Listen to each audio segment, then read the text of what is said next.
Lord, thank you for giving us another opportunity today to get together with our brothers and our new sister. I pray that you are here with us today and guide this conversation, lead this way as we continue to explore what it means to be a man and have these discussions that need to be had. Lord, I pray that you give us the eyes to see, the ears to hear, and the wisdom to speak life, Lord, into this conversation, into these episodes. I pray that the right messages hear and reach the right people.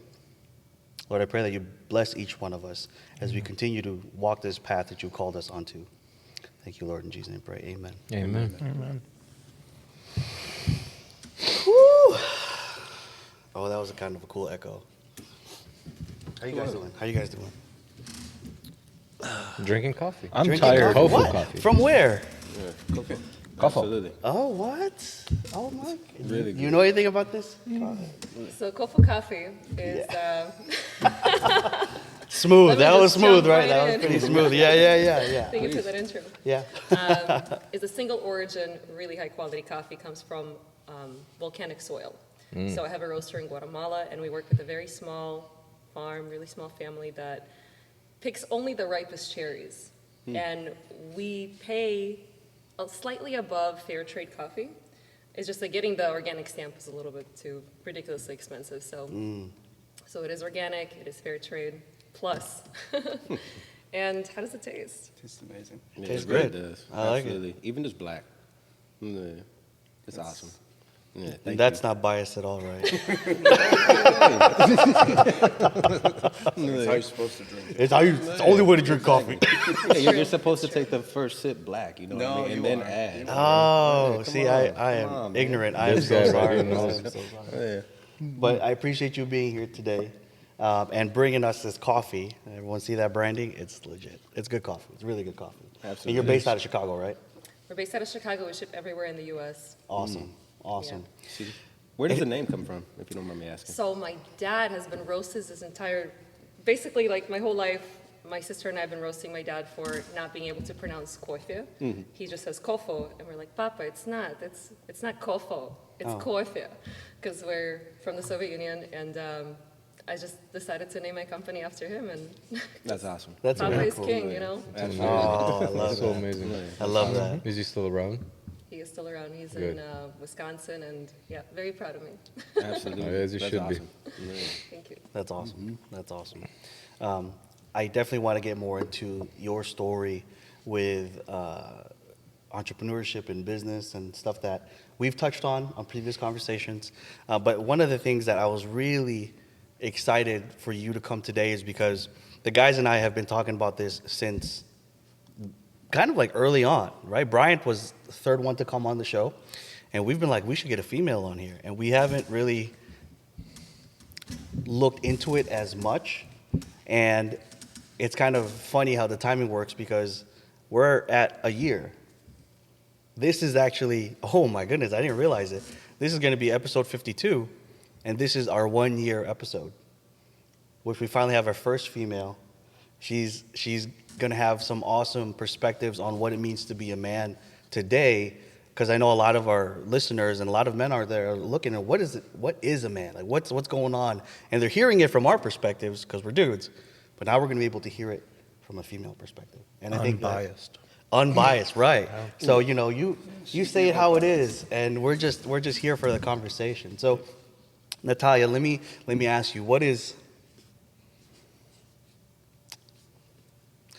makes a man to you? Well, first of all, I want to thank you guys for letting me into your circle. Thank you, and it's so nice to meet all of you. Of course. So the lines have been really blurred in the last decade or so because we no longer have the same expectation from a man today that we did like 20 years ago even. So it's really hard for a man to find his reasoning to be here if he doesn't have a good job, have a family, have something to be alive for, something to strive for. So it's a very dynamic question. It is. It's so broad. Absolutely. I think starting off with that, with men who, let's say, like lack vision or purpose. I think we've had plenty of discussions with that where I mean, look at the guys in our Redwood group, the other men outside of this podcast that were, in that circle. Like, there's guys that come in there that have real no vision or goal or plan what to do next. Absolutely. But that's what we want in our group, in our Redwood group, right? And we've seen the work it's done. And they come in not having vision or purpose, but then slowly, week by week, they get more comfortable. They open up more. They bear themselves. David has such a sultry voice right now, dude. I know. I was like, It's yo. so smooth. Yo. It's the coffee. It's the coffee. Is it the coffee? It is the coffee. It is the coffee. Say it Tingles right. in special places. You know what's interesting about the no vision, no purpose? That's how I feel all the time.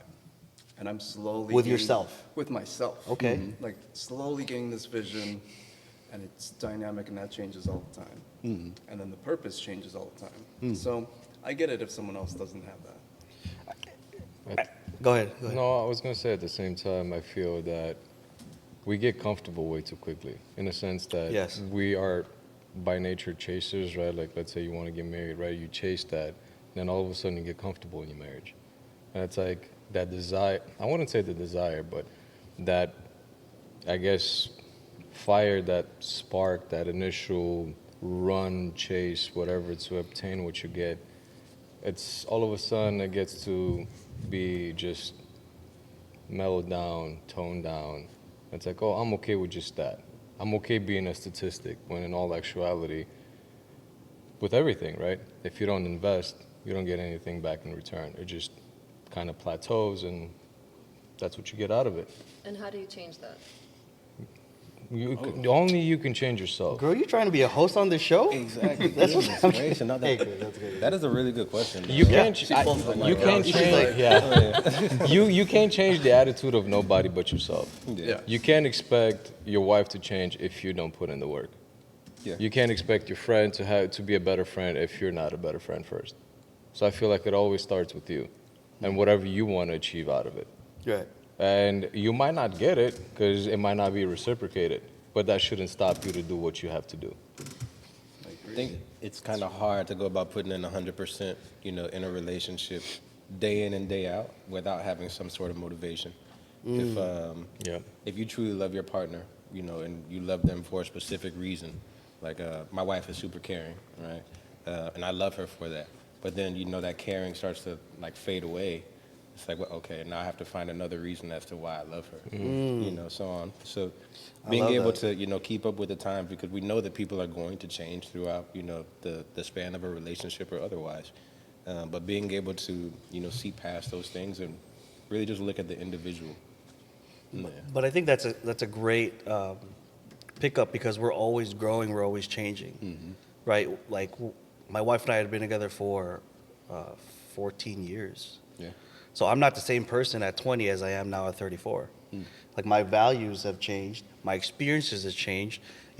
My career in law enforcement has a big catapult into the change that I've become as a man. So it's one of those things where you have to continue to find new things about your wife, and she has to also realize that you're changing as well. Exactly. Because the moment one's changing and one's not, Yeah. it's like, in a rowboat, you're Yeah. paddling one side and the other side just completely stagnant. we're going in a circle You're going now. in a circle. Yeah. But I feel like most marriages, that's what they're lacking. It's like we forget that the two shall become one. Yeah. It's like I'm growing in my own way, she's growing in her own way, but we're not growing together. So that's when you tend to fall off. All of a sudden, your road are two parallel roads that never meet. Yeah. It's like, well, we can come to a common agreement because she developed, herself. Yeah. You did too, but you've never done it together. Exactly. Literally, Oh, bro, that's- literally grew apart. Yeah. Wow, yeah. Not Or grow just together. developing at different rates, Yep. Yeah. So I guess tree stump, one might be a little bit higher than the other. So then that sunshine is only, coming to that taller one. And that one that's living in the shadow is really in the shadow. So how do we get both to grow at the same rate? But sometimes you can't, because that's the beauty about it. You complement each other. Exactly. Sometimes she grows faster than you, sometimes you grow faster than her, but that's okay. Well, As isn't that long as also we- a biological thing? Like, don't girls develop faster than boys? Emotionally, mentally. Emotionally and Yeah, mentally. We just absolutely. had this conversation I about feel so how- attacked right now. No, I completely agree. So you're saying I'm the tree stump in the shadows? Exactly. So we were talking about, I was talking about me at 25 versus me at 35. And it's Yeah. two totally different people. And I thought I was mature at 25. Yeah. And then when I hit 35, you realize that, wow, I didn't know shit at 25. Sorry. Yeah, nah, You're good. You're good. And that's a big factor. And for women, my emotional age at 25 is equivalent to, my emotional age at 35 is equivalent to a woman at 25. I think females are a decade ahead of men in terms of emotional kind of development as well as mental development, just understanding the world, understanding people, connections. I'm going to add on to that Sure. because this is another reason why women, by the way, when I say women, I don't mean like every woman because everybody's very different. Of course. But women in general are more attracted to older men. Not just because of their stability, but because they're more interesting, they're more experienced, they can also guide us in life and take us through a much more stable path. I think that kind of goes along with what you were saying, like how do you grow at the same rate? If the man is 10 years ahead, they're kind of in that similar mental state, emotional state, ability to interact better. So, you know, I feel like that's traditional too, where the man is always older, if not a little bit, a decade older. Absolutely. So you're saying we need younger wives? I mean, you do see that in history, though. You gonna be dead. There's You like gonna be a dead, 10-year age gap between is. the majority of relationships that you read about. Very interesting. In one culture specifically, I think it's Indian, it's half the man's age plus 7. No, that's the acceptable, that's the youngest you can date. It's half your age plus 7. So if you're 50, it's 25. It's the youngest you can date is 32. David, you looked into this, huh? Hey, this dude does the math. He's like, correction. See, he's older than me, he knows more. That's why his math's so good. Yeah. All right, how Wait, say that. Carry the 2. Okay, so Were you born in a leap year? Oh, why you got to throw off my math? gosh. Now I gotta All carry. right, let's. They say the socially acceptable because you see these like guys who are like in their 50s, you know, and they want to date an 18, 20-year-old, whatever. It's kind of weird, right? 30-year age gap. So they tell men in that phase of their life, take your age, divide it by 2, and add 7, and that is the youngest age you should be dating. So if you're 50, 25 plus 7, right, 32. If whoever you're dating is younger than 32, she's too young for you, bro. That's still kind of weird for me, man. I don't know. Yeah, I We mean, like them older, huh? yeah. Hey, they need to be a little bit older. Yeah. Because at that point, it just seems like you wouldn't have very much in common. That's kind of what I'm feeling, You right? would think that. You would Yeah. think that's kind of like me saying me in my 40s would have nothing in common with someone who's 27, 28. I don't know what the math is. So 27 would Yeah, be 27. 28. Yeah. Let's say you go a little younger than that. You would think that I would have nothing in common, but emotionally, if they're in the same state and actually have the same views about where they're at in life, and your goals kind of align even better. Yeah. Because me at 25 and a female at 25, I have much different goals. I already know, like my ego's involved. I'm gonna do this. I'm gonna be the best at that. While she's like, let's start a family. So that's where the Yeah. disconnect is, I think, in general, if you're dating within the same age. Absolutely. So I guess my question would be like, at those different phases in life, what is the expectation? Because at 40, you know, majority of the time you're already set into like your career. You're like mid-career dang near. And then dating somebody that's like half your age plus 7 or whatever, they're still getting into it, you know, fairly. So is the expectation for the man to be able to, or the woman, whichever way you want to look at it, to go about mentoring so on their partner? Or are you just, you know, there as like a support? Like you can do whatever it is that you want to do, and if they end up transitioning from, you know, whatever role they're in right now, you know, is that just okay? There's so many components of that question, I don't even know where to start. Yeah. But essentially thinking, since everything with me is so dynamic, and I want to do so many things, and, you know, even like these little projects and having a midlife crisis with cars and all these little things, as long as that aligns and is accepted by that other person, that's a good start, you know? The moment they say, this is all you do, then I'm just like, okay, that is all I do. You know, like it's just being open-minded with, you know, their ideas and what they like. It's hard to think, oh, we have this in common and that's a great thing, but that's not everything. It's about compatibility. Absolutely. If it comes down to it. You're You don't able have do to be this. into the same stuff. Yeah, but definitely You also not. can't have the burden of only carrying them if Yeah. they're not self-starters and not wanting to build something of themselves also. And I guess that's the thing for me. It doesn't seem like, you know, with that age gap that there's going to be really all that much in common because, like I said, you're already like into your career, and then you have this other person that's just getting started with it. Yeah. And sure, they went out and got the job, so on, but they're going to end up needing a little bit more than what somebody that's a little bit older, that's been in this, you know, profession for a while, Sure. is going to know about, you know? Sure. So No, absolutely. are you pulling them along and then just accepting, like, okay, they're still learning their trade, so on? Well, I think it goes back to exactly how we started this conversation. It goes back to vision. As a man, you start off like, what do I want, right? What are my goals? What are my aspirations for life? Yeah. And then you find that spouse or partner or whatever. And then now you have to work on a shared vision. What's our goal for our family? Where are we going to go? Yeah. Because you start with the end in mind, right? Because then it's easier to deconstruct and undo the steps from there to what we have to do next. If we just like, hey, let's go all willy-nilly, let's figure out life, wherever life takes us, that lifestyle, I can't live with that. It's really hard for me to just be like, just be in the moment, have no plan. And, you know, I'm like, no, we got to have a plan. Exactly. We got to be going towards a direction. Because, you know, I always think about like room clearing, right? You see it in the movies when the SWAT team stacks up and then they go into the room one by one by one. One of the rules in room clearing, the most basic one, is do not stand in the middle of the doorway. Because if someone were to come into this room, the first thing they're going to shoot at is the door. So the moment you stand still in the door, one, you're going to get shot. You're going to get your teammate shot, and now your whole team's dead. So like I'm in this mode of constantly pick a direction. Whether I go left or right, there's nothing there, or a bad guy, deal with it. And that's where I think a lot of men are lacking. And then we carry that into a relationship where, like, I don't have a direction. Oh, let's go with somebody else. Let's go marry somebody that also doesn't have a direction. You know? This is also a Russian superstition that you never say hello to somebody in the doorway. You let them in or you come out and you talk business, or you come in and greet them then. Really?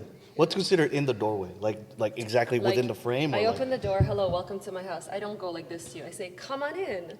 I invite you in. And then I serve you some KOFO. Oh, I like that. I like that. Interesting. You're like, hey, whoa, whoa, whoa, whoa, whoa. Back there, buddy. Back there, buddy. Like we're in the red zone right now. You just know.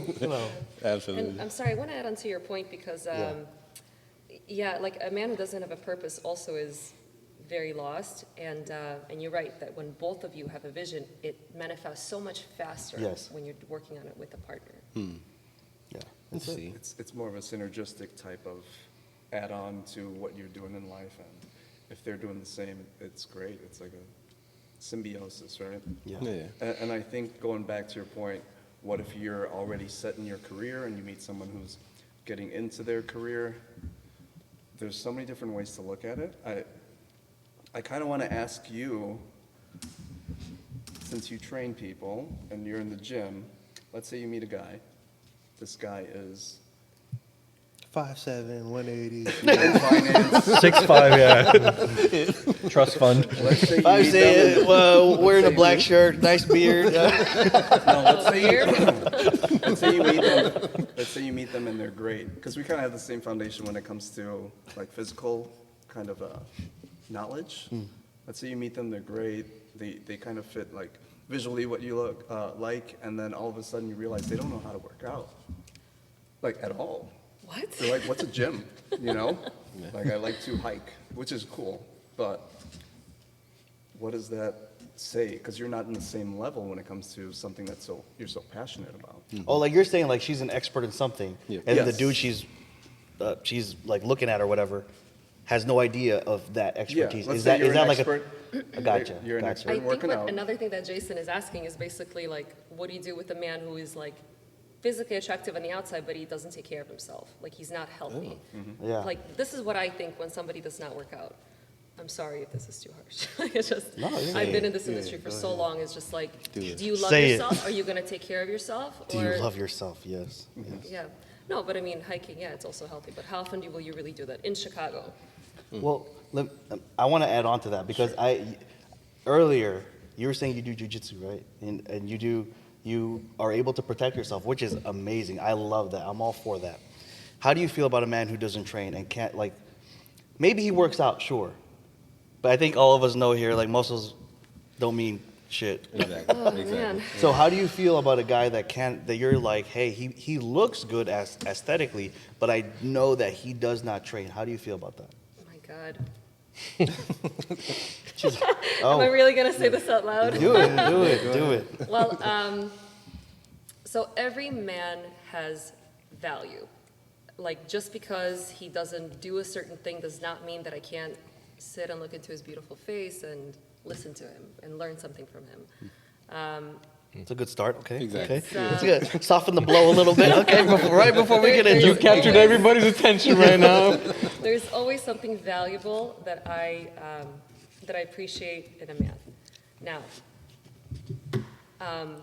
not being athletic is just, well, what do you do with a man who doesn't have money? Okay, like, I'll still, like, appreciate you and spend time, I just appreciate you a little bit less. I'll appreciate you at McDonald's. That's fine. We don't got to go anywhere next. Just not for me. Yeah. Oh, man. So let's say everything is good and looks great. He's just not strong physically, which I think is a very important kind of The character thing is trait that you for could change it, though. Sure. You can build muscle. You can get smarter. Of It's if course. you're very close-minded and this is my way of living and this is the only way I'm going to live. Sure. It's like this. That's very, very unattractive. People who are not flexible and are not open are just, Of course. they could stay there. Yeah, I'm just kind of going back to Brian where he said, you're at this level of something, whether it be, let's say, working out, and they're down here. How much effort do you have to put in? What, do you have to focus on your Did they stuff want to first? change? Did they want to become Let's better? just hope, yeah. Yeah, if there's will, there's a way. Are you willing to put time into that? They're at ground zero when it comes to Well, working how out. big is the beard? See? Yeah. Interesting. I think that's a good. Like, how much work are you willing to put into it? Exactly. And I guess that's a question that you have to ask yourself before you even start to entertain a relationship. Right.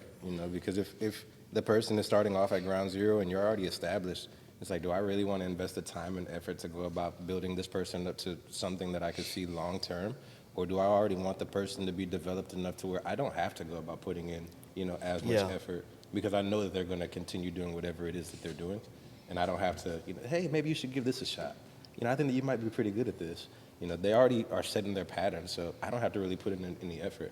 You have to know what exactly it is that you're looking for at that point. Let's see. That's good. I was gonna say, a person, not just a man, right? But a person who has no vision is dangerous to himself, to those around him, to the outcomes of his choices in life. I think what's worse than that, and even more dangerous, is a person who has no flexibility. Absolutely. And the reason for that is, like, you guys ever get into a situation, maybe like growing up in school, right? Going to school, where you and that one kid just didn't see eye to eye on anything. Just fought every day. Yeah. and I think a lot of people go through this in high school, and that's kind of how, like, the cliques form and all that. But you just don't see eye to eye, and you're just like, okay, well, I just won't associate with that person. But neither side is flexible because they think that they're right.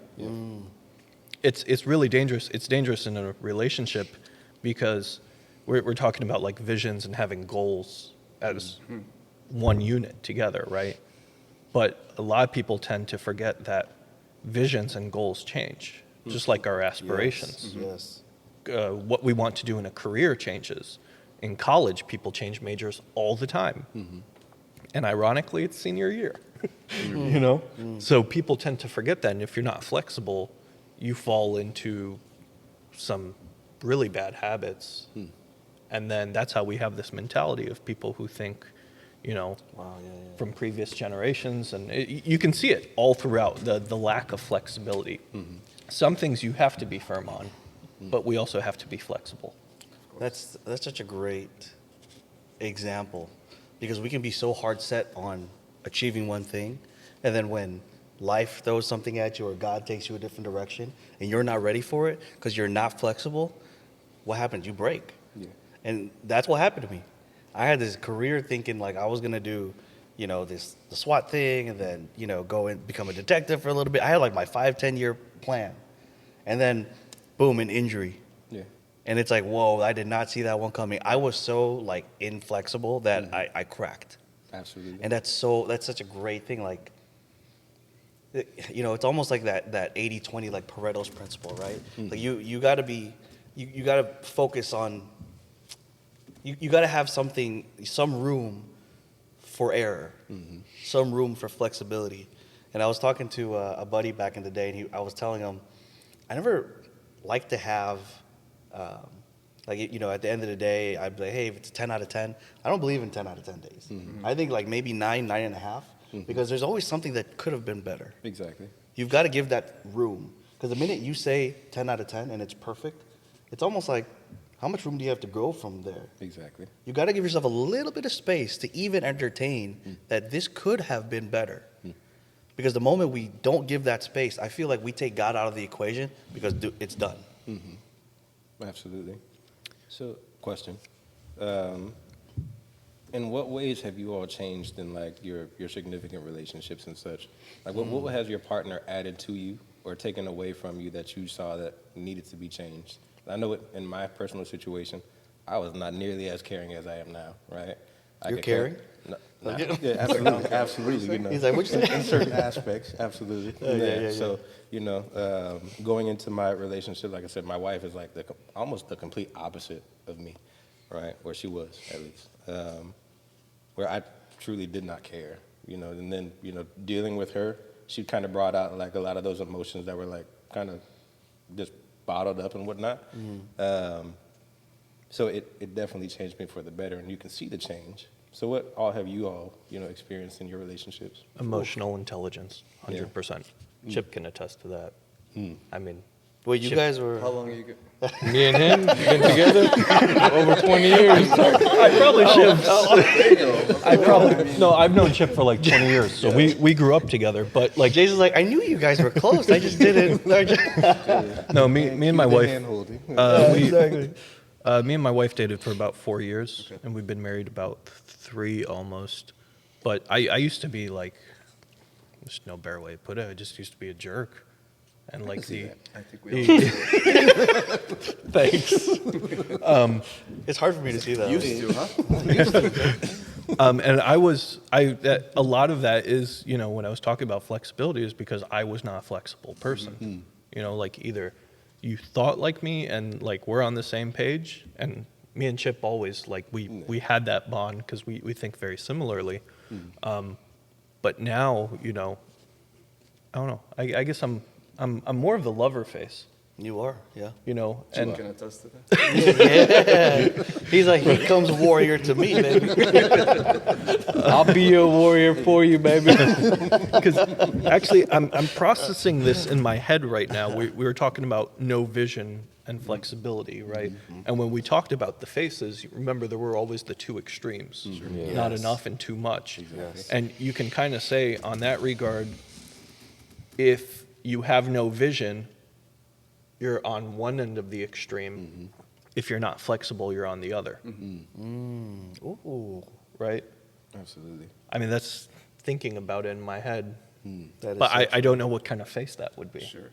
No, I understand the whole idea of flexibility, but more so, I guess just being open-minded is it's the equivalent of flexibility. Yeah. Because I think of, when it comes to coaching, and you and Angelo can attest to this, if the client is not coachable, there's going to be problems. 100%. That means that they're not open. And that also means that that's not any different than any relationship, I don't think, because you do have to, right? Chip? Joking over here and saying smooth. This coffee's so good. No, it's just the user, doesn't know how to drink. User error. Wrong Man. pipe, wrong ID 10T error. That's what happens when you get older, man. Your valves and everything just starting to give up. So I got to warm it up. I got to warm it up real quick. Yeah, I mean, I always go back to one of the top bodybuilding coaches right now. His name's Hani Rambad. He coaches C-Bum. And they said the reason why Chris Bumstead is Mr. Olympia is because he's extremely coachable and he's very open-minded about everything. It's not just the working out, it's how he approaches life and just this whole idea of how I'm going to progress. And his vision is constantly changing. I mean, he's dating a former, or is married to and has a child with a former Miss Olympia. And they both have the same mentality, but are still coachable with each other, you know? Even being the top of the top in their field and their game, it's very interesting that they can still be coachable. But I think that is totally in line with the vision. Because when you have a vision and you reach that, you get it, you got to go cast that stick somewhere else, Exactly. right? And I feel like even right before you reach it, right? Like if I throw a stick and like that's my vision, now I got to go get it. Right before I completely reach it, I'll take it and I'll toss it again. And it's just continuous. You know, you and I have talked about it where like whenever times are good and times are like, I don't say easy, but you know, you're kind of cruising a little bit and like life feels like it's good, I get really uncomfortable. Yeah. I feel like it's right around the corner where like, you know, Something's life. about to happen. Something, literally, right? And it's like, My oh, knees are hurting. My knees, don't. Something about to happen. Something's about to Too. happen. Yeah. You know, but I think that, not to go off what your question is, but yeah, it's continuing to cast that vision further down the road. But like you're saying, man, flexibility, that's a big piece. Relationship-wise, you know, I have a tendency to always seek a solution. And like anytime my wife would come at me with a problem or something that's going on, I'm like, easy, boom, here's the fix. Exactly. Boom, here it is. Here's the answer. Yeah, why And don't you she's just like, do this? Yeah, I'm like, easy. That's a really masculine trait. Men really like to fix things. It's called They want to be mansplaining. needed. Absolutely. And most of the time, women just want to complain. Just listen to me So that- complain about this. So that's a real thing. Like she just really does wants you to listen. Yeah. So ideally, I would just, Yeah. But knowing when to go about doing that, you know, that's the hard part. but right, because at one point you're kind of like, and then you're in the back of your head, I'm like, This is so Do you easy. want a solution or do you Yeah. want me to listen to you? Exactly. You can also ask that as well. But the first thing that you have to do is just be a best friend to her. Chip gave me that advice years ago. See. And honestly, it works great because same way. Yeah. Yeah. And then he's, yeah. That's, I mean, it just takes me back because, I mean, I know I don't want to sound cheesy, but that's, you know, in my marriage, I just never thought that there's like levels to love. I just thought like when you love, levels you to love. love. Is that the But- title of your book? Levels to love? I like it. I like it. Go ahead. It's just, God has allowed certain situations, you know, health scares, everything like that, that I was like, there's no way I can love this woman any more than I love her today. And then it's like, nope, what's wrong? It's just, you start picturing your life. I mean, she's in Europe right now. I mean, every day I go home, I take the corner and I still look to see, like, is she home? Like, it's just habit. It's like, I just can't wait to see her. But yeah, there's days when it's like, oh crap, you know, I'm going home, and it's like, we're already, I wouldn't say like in a bad place, but it's just, I know she's got her baggage, I have my baggage, and then somehow we just become each other's punching bag when that shouldn't be. Well, let's just go punch something together, and then let's just remember what brought us together. It's the love of God that, you know, we were best friends. She got baptized when we were actually best friends. And I'm not trying to steal God's glory or anything like that. But in that moment when she entered the water and she got baptized, it was kind of like God telling me, it was like, you had that impact on her. You know, because, you know, she was searching, but, you know, she's the kind of woman that it's like, if she's not mature enough or if she can't give her best, she won't do it. So she's like, why am I going to just half-ass it or just give you 50% when even that 50% is not 100% of myself? Yeah. So she was like, I'm either going to give you 100% or nothing. And it took me, and I'm still trying to process that because sometimes I don't understand it. It's like, but no, I just need your a little bit of your attention. And she's like, I don't work like that. Plus, on top of it, doesn't help that she has ADHD, and she's just like, oh, and I'm like, huh? I'm like, we're talking about apples. You're just talking about cars now. Like, what happened? Like, I can't follow you. But yeah, it's just it's a beautiful thing when you start to just grasp at that idea that how important for her is that when she devotes herself, it's 100%. It's like, damn, I look at my life and it's like, Isn't it so inspirational that your partner can be so strong and you can continuously work on yourself to make her proud of you? Absolutely. and that just hit hard because I was talking to Angelo and to David not too long ago when I joined Operation Redwood and everything like that. And for my wife to be like, to look dead in the eyes and be like, man, I'm proud of you. I'm proud of the man that you're becoming. And I'm like, damn, that hit like nothing else. So yeah, there's levels to love that I can't really describe it, but when God is the center of everything in your life, in your marriage, and you build on God's foundation and not on your own, you can't go wrong, man. And don't get me wrong, there's tests, there's trials, man. I feel like when you try to get closer to God, that's when the enemy tempts you even more. Yeah. And that's been my year. I heard this pastor talk about it. He was like, God's got a plan for you. Like everyone's kind of heard that in one way or another. But if God's got a plan for you, so does the enemy. Exactly. He's also planning against you. Yeah. And I'm like, oh, wow, what an interesting concept. Yeah. Like, not even concept, but I believe that's fact. And if we were to reverse engineer that, so okay, if the enemy has a plan against me, what could he use? What would he use against me? What's my weak point at? I think a lot of men don't ask that type of question because they know the answer is going to hurt. And I've said it before, men, we need two things. It's either a pat in the back or a kick in the balls. And you said the first thing when your wife said, "I'm proud of you." A lot of men don't get to hear that. I know Oh, that I was got something. the other one too. Don't worry. Oh yeah, oh yeah. We get that plenty. We do that for each other, right? But I think that's the thing, right? Like most men today, the reason why there's such a big lack of masculinity is that we're not being kicked in the balls enough. Like that's not how to do it. Yeah. And instead, it's like it's okay. You get a trophy for trying, for participating. Yeah. And it's like, dude. But I think that's a societal issue. We have less of an expectation on people, right? So Yeah, if that's everybody's it. getting a participation trophy and whatnot, nobody's truly winning. Oh shit. It's Oh, a huge dang. issue.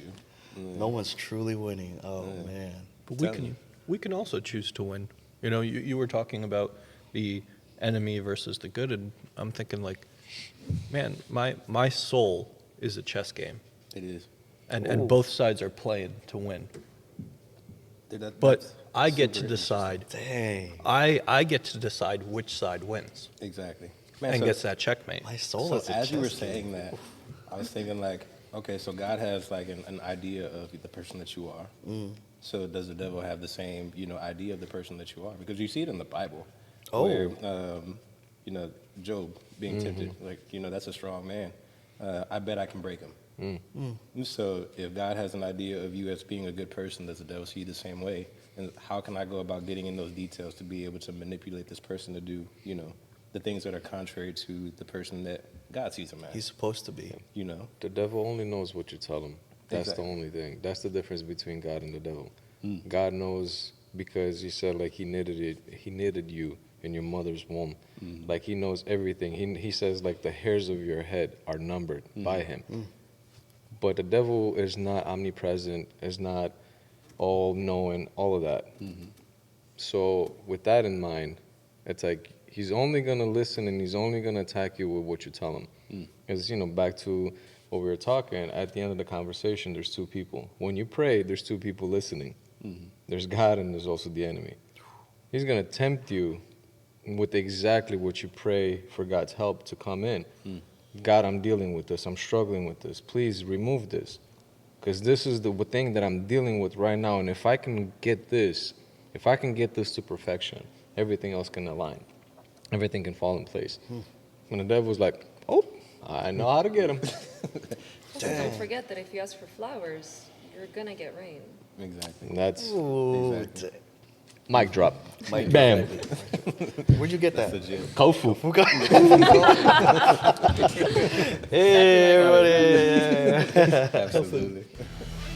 All right, guys, today's episode was brought to you by KOFO Coffee. Make sure you visit them on Instagram at KOFO Coffee or visit them online at kofocoffee.com. It's KOFO Coffee.com. Appreciate you guys for checking out the episode and sticking with us through year one. Many, many more to come. We'll see you guys next week.